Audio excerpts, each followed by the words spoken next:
Assalamualaikum warahmatullahi wabarakatuh. Kami dari kelompok 1 Statistika A akan mempresentasikan materi 1 dari mata kuliah Filsafat Ilmu Statistika, yaitu awal perkembangan statistik. Sebelum saya melanjutkan ke materi, izinkan saya memperkenalkan anggota-anggota kelompok 1.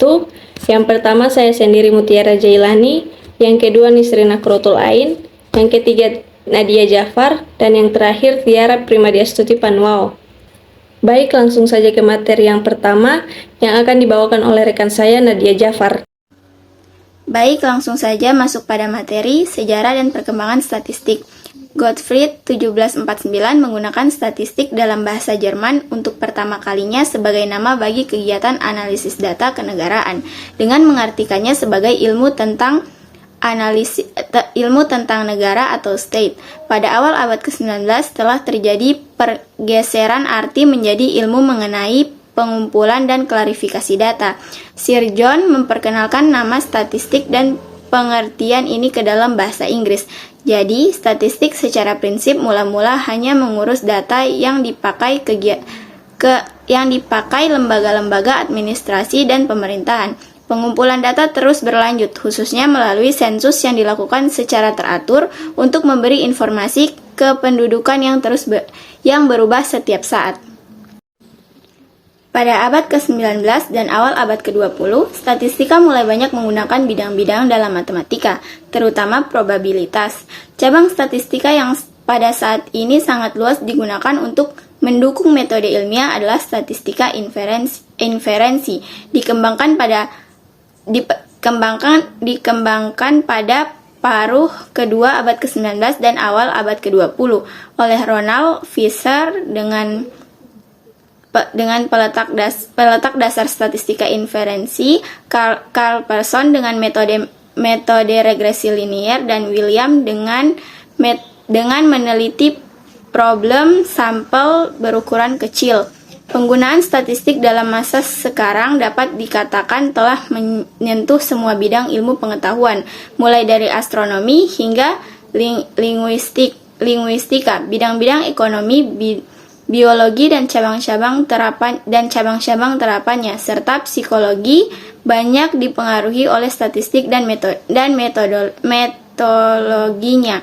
Akibatnya lahirlah ilmu-ilmu gabungan seperti ekonometrika, biometrika atau biostatistika, dan psikometrika. Tokoh-tokoh kontributor statistika. Carl Friedrich Gauss dikenal sebagai salah satu matematikawan terbesar. Gauss mengembangkan konsep distribusi normal dan hukum bilangan besar. Teori Gauss-Asian ini menjadi dasar banyak metode statistika, terutama dalam analisis data. Blaise Pascal, sebagai salah satu pelopor teori probabilitas, Pascal melakukan studi tentang permainan judi yang membawa pada pengembangan prinsip probabilitas. Ia juga berkolaborasi dengan Pierre de Fermat untuk mengembangkan dasar-dasar probabilitas. Carl Pearson, sebagai pelopor statistika modern, Pearson mengembangkan koefisien korelasi dan regresi. Ia juga menciptakan uji chi-squared yang menjadi alat penting dalam analisis data kategori ISCA. Ronald Fisher dikenal sebagai pengembangan analisis varians atau ANOVA dan desain eksperimen. Ia memperkenalkan metode statistika untuk estimasi dan pengujian hipotesis, memberikan kontribusi besar pada statistika terapan dan berbagai bidang termasuk biologi. Daycoff mendefinisikan statistika sebagai berikut. Statistika sebagai usaha mengumpulkan, menyajikan, mendeskripsikan, dan mengkarakterisasikan informasi untuk membantu analisis data dan proses pengambilan keputusan.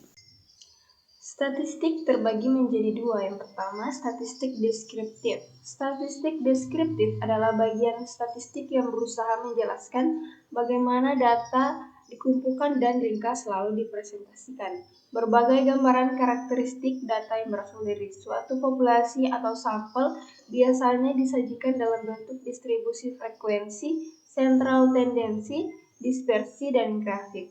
Walaupun peranan metode statistik deskriptif sangat penting dalam penyajian dan karakterisasi data, namun perkembangan metode statistik inferensial sejalan dengan Perkembangan teori probabilitas menjadikan penggunaan statistik dapat diterapkan pada bidang yang lebih luas dalam berbagai bidang penelitian pada saat ini.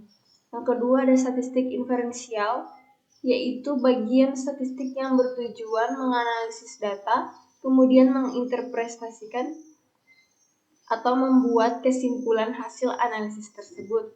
Kata inferensial berasal dari bahasa Inggris to infer, yang artinya menyimpulkan.